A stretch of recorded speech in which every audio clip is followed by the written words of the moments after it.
Yes, the reality is that the consequences of this recession have hit and hit hard in the District of Columbia. We have cut budgets for the last 2 years. We're facing another $175 million shortfall, and frankly, it's going to get even worse than that.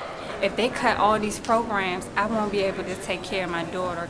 It's a struggle right now, and it's hard to make it because I'm disabled and I have a child with special needs.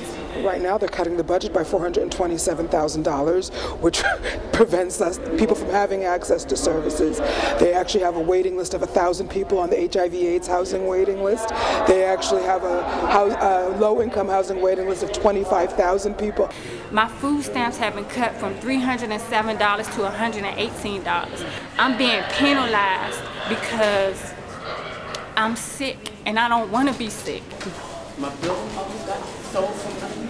A lot of the cuts that will affect not only myself, but also affect a lot of the tenants in the building.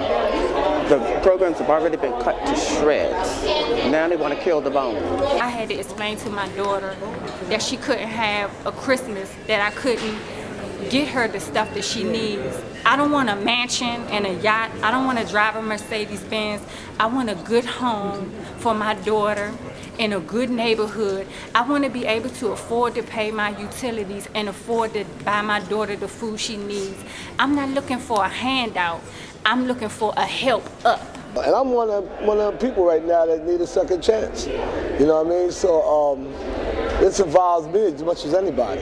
One day I just went to the energy program to ask for them to help me with my electric bill. They telling me that my electric got to be cut off. Currently, we have over 100 people on our wait list, infants to 3 years old waiting for child care. They're looking everywhere in the Washington, D.C. area. If we continue to get budget cuts and other items to take away from child development, what will we have in the next few years? You pay far more to incarcerate adults than you do to educate children. I want to leave more than a legacy of Medicaid and food stamps for my daughter.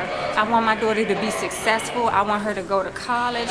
But it's hard to be successful when you feel like you're drowning in a sea of sorrow and turmoil and strife.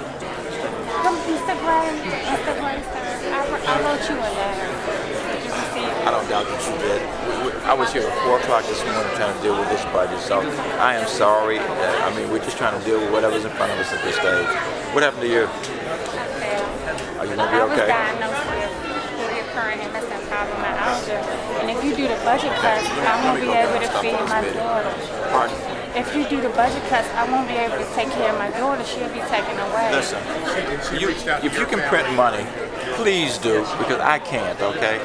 We have a $188 million deficit that we're dealing with, and we're doing the best that we can, honestly. I used to work in the field of human services, and we're doing, honestly, the best that we can. Every state in this nation is in very deep difficulty. I want to work, but it's hard for me because I was diagnosed with we put money in the budget illnesses. for job training. We put $6.3 million in it for job training. But it don't give you the skills that you need, Mr. Gray. They don't train you. What would you like us to do? Train you. I don't want the money to be taken away. If the money's not, wait a skills. minute. If the money's not there in the first place, where am I supposed to get it from? Train us in the areas that we need to get job training. The jobs that are out there. The jobs that are out there. You don't have to rob Peter to pay Paul. There's a better solution to this fiscal crisis. It's to ask more of the top 5%. DC residents making over $200,000 a year haven't had their services cut. They haven't really been impacted by the recession the way our low-income families have. It's time to ask them to help fund these programs so we don't have to cut one to pay for another. 1%, that's what this represents, a 1% increase of income taxes for the top 5% earners in this city, people making over $200,000, who already pay less than what you pay in the percentage of your income taxes. That's all we're asking for, and all this will go away. Sir, either sit down or you will Council led by Mayor-elect Vincent Gray in their attempts to cut the welfare budget by $50 million. This move by the D.C. government is not the first. For those who are here taking a stand and speaking out about it, you're making a difference. So I want you to understand that. Police containment and other various measures to achieve the end. Shut down outside, and we're here to tell you that there are many high-income people in this city that are willing to pay more for to stop the cuts, to stop the safety net cuts. We're here because we support what we said.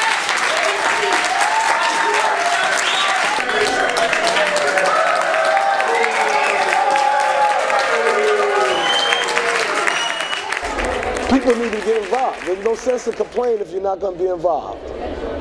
And I'm sorry, I mean, it's just a plain out truth.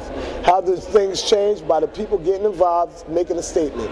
That's why I took the time out of my day to come out here to say this ain't right.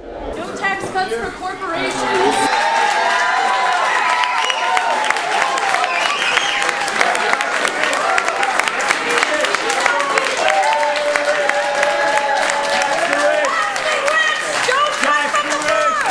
So I think I heard someone, if you hear a good fight, you need to get in it.